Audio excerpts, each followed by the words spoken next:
स्वधर्म जागृतीचा विधायक बुरुज Analyzer News.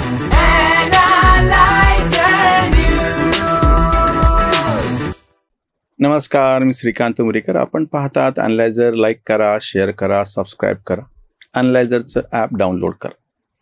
मराठीच्या विरोधात, महाराष्ट्राच्या विरोधात जे विधान निशिकांत दुबे या भाजपच्या झारखंडमधल्या खासदारांनी केले, त्याचा सगळ्यात पहिल्यांदा मी स्वच्छ भाषेमध्ये कडक निषेध करतो. कारण की आमचे काही तथाकथित वाचक व्ह्युअर्स आहेत की त्यांना असं वाटतं की भाजपच्या नेत्यांनी किंवा भाजपने काहीही केलं तरी आम्ही त्याचं ऐकून घेतो म्हणून त्यांना हा संभ्रम राहू नये म्हणून आम्हाला संभ्रम असा काही नाहीये. निशिकांत दुबे यांचा कडक भाषेमध्ये निषेध. निशिकांत दुबेवरती दुसरी काही टीका करायच्या आधी एक आकडेच योगायोगानं आजच GSTचे म्हणजे काल जाहीर झाले होते, वर्तमानपत्रात आज आले म्हणून ते माझ्या पाहण्यामध्ये आले. संपूर्ण भारतामध्ये जून महिन्यामध्ये जेवढं GSTचं कलेक्शन झालेलं आहे त्याच्यामध्ये महाराष्ट्र केवळ अव्वल आहे असं नाही, म्हणजे फक्त ते आकडे जास्त आहेत असं नाही. 1 नंबरला महाराष्ट्र आहे. म्हणजे मी तुम्हाला फक्त आकडे 2-3 आकडे माहितीस्तव सांगतो. एकूण 1,84,597 कोटीचं GSTचं कलेक्शन जून महिन्यात झाले भारतभरात. म्हणजे 1,84,000 असा आकडा तुमच्या लक्षात ठेवायला, पुढचे कोटी वगैरे विसरा. त्याच्यामध्ये महाराष्ट्र किती आहे माहिती आहे? 30,553. 1,84,000च्या संपूर्ण भारतामध्ये 30,000 इतकं एकट्या महाराष्ट्राचा वाटा आहे. त्याच्यानंतरचं नंबर 2ला जे राज्य आहे ते काय त्याच्या लगेच पाठीमागे असं नाही, त्याच्या अर्ध्यापेक्षा कमी आहे, 13,409. गुजरात 3 नंबरला 11,000 कलेक्शन आहे. आणि ज्या झारखंडमधून निशिकांत दुबे येतात, ज्या झारखंडच्या जीवावरती निवडून आले त्याच्यावरती त्यांची एवढी जीभ चालते आहे, त्या झारखंडचं GSTचं कलेक्शन आहे मागच्या महिन्यातलं जूनमधलं 3,000 कोटी, म्हणजे महाराष्ट्राच्या 10 पट कमी. झारखंडच्या 10 पट ताकद जून महिन्यामध्ये GST कलेक्शन करून एकट्या महाराष्ट्राने दाखवून दिलेली असताना निशिकांत दुबे असं सांगतात की तुम्ही आमच्या जीवावर जगता, आमच्याकडं खाणी आहेत, आमच्याकडं अमुकी, आमच्याकडं तमुकी. नुसती बडबड करण्याला काही अर्थ नसतो, प्रत्यक्ष कृती महत्वाची असते.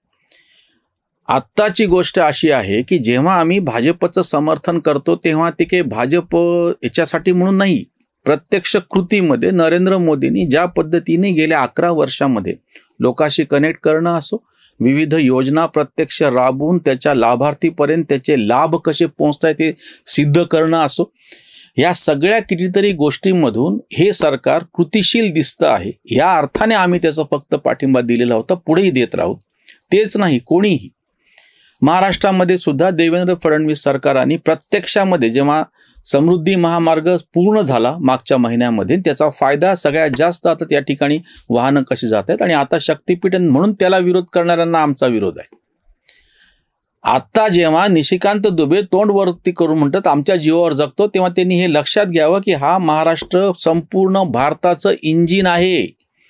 मुंबई ही जगाची एक फार मोठं आर्थिक केंद्र, भारताची आर्थिक राजधानी हे निशिकांत दुबेंनी विसरू नये. आम्ही वारंवार इथल्या सुद्धा नेत्यांनी, राज ठाकरे आणि उद्धव ठाकरे यांनी मराठीसाठी मेळावा घेतला तेव्हा जेव्हा हिंदीच्या कानाखाली जेव्हा मारा अशा गोष्टी केल्या तेव्हा आम्ही त्यांचा निषेधच केलेला आहे. मराठी माणूस हा कधीही संकुचित नाही. संपूर्ण भारतावरती ज्यानं एक काळ आटके पार झेंडे फडकवले आहेत हे आम्ही वारंवार सांगतो आहोत. आत्ताचेच व्हिडिओ आहेत त्या मुद्द्यावरती आम्ही आमच्या इथल्या तथाकथित स्वतःला कट्टर मराठी म्हणणाऱ्यांशी सुद्धा भांडण घेतलं होतं. पण याचा अर्थ असा होत नाही की तुम्ही आम्हाला बोलावं.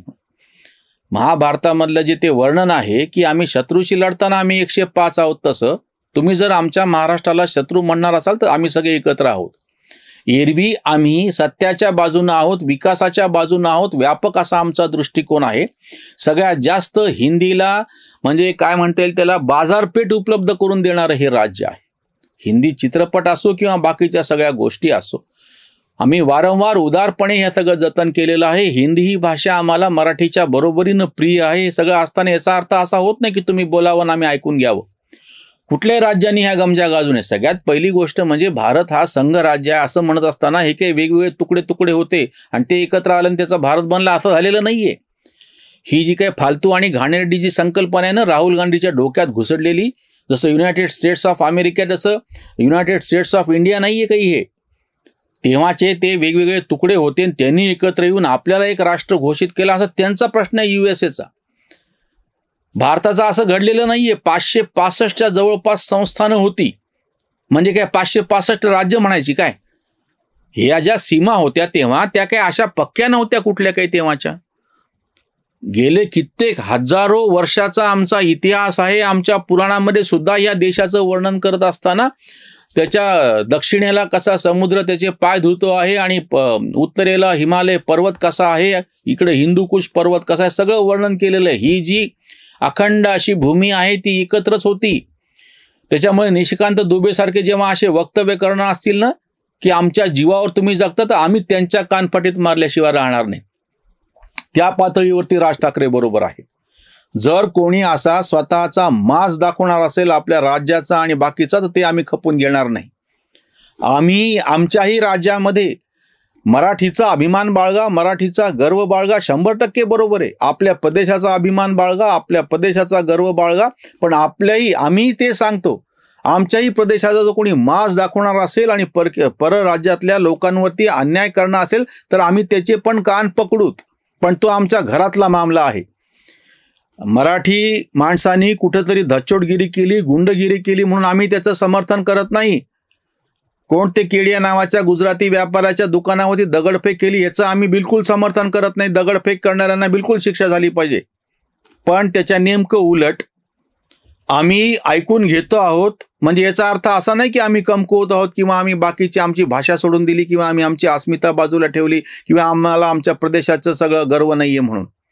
या संपूर्ण भारताला हिंदवी स्वराज्य स्थापन करून नवीन दिशा दाखवणारे शिवाजी महाराज हे आमचेच नाही, अख्ख्या देशाच्या हिंदुत्वाचं प्रतीक आहेत. निशिकांत दुबेंनी हे लक्षात ठेवावं. ज्या पक्षाच्या तिकिटावरती निवडून आलेले त्याला सगळ्यात जास्त बळ हिंदुत्ववादी विचाराचं म्हणून या महाराष्ट्रानं दिलेलं आहे. तेव्हा त्या पातळीवरती आम्ही निशिकांत दुबेंचा निषेधच करतो. निशिकांत दुबेच नाही, जे कोणी अशा पद्धतीनं आम्ही तुकारामाच्या भाषेत सांगतो, आषाढी आत्ता होऊन गेलेली आहे म्हणून, भाले त्याची देऊ कासेची लंगोटी, नाथाळाच्या काठी हाणू माथा. इथे माणसेही भोळी, टिळा लावती कपाळी, जरा बोलता मोकळे देती काळीज काढूनी, असं आमच्या महाराष्ट्राचं वर्णन आहे. आमचे नामदेव असोत, आमचे नंतरच्या अगदी आधुनिक काळातले सुद्धा संत असोत किंवा आधुनिक काळातले सगळे मोठे व्यक्तिमत्व असो, ह्या सगळ्यांनी संपूर्ण भारताला विचार दिलेला आहे. आगरकर टिळकांपासून असो, सावरकर असो, बाबासाहेब आंबेडकर असो, ह्या सगळ्यांनी, किंवा जो बिल्ला मी अभिमानानं लावतो ते शरद जोशी असो, यांनी संपूर्ण देशाच्या पातळीवरती त्या त्या क्षेत्रातल्या विचारांना गती दिलेली ही निशिकांत दुबेंनी लक्षात ठेवावं. आम्हाला आमचा महाराष्ट्र धर्माचा सार्थ अभिमान आहे. त्याच्यामुळे आम्हाला आमच्या महाराष्ट्र धर्माच्या विरोधात जर कोणी बोलणार असाल तर तशा अर्थाने त्यांच्या कानाखाली काढल्याशिवाय आम्ही राहणार नाहीत. इथेच थांबूयात. धन्यवाद.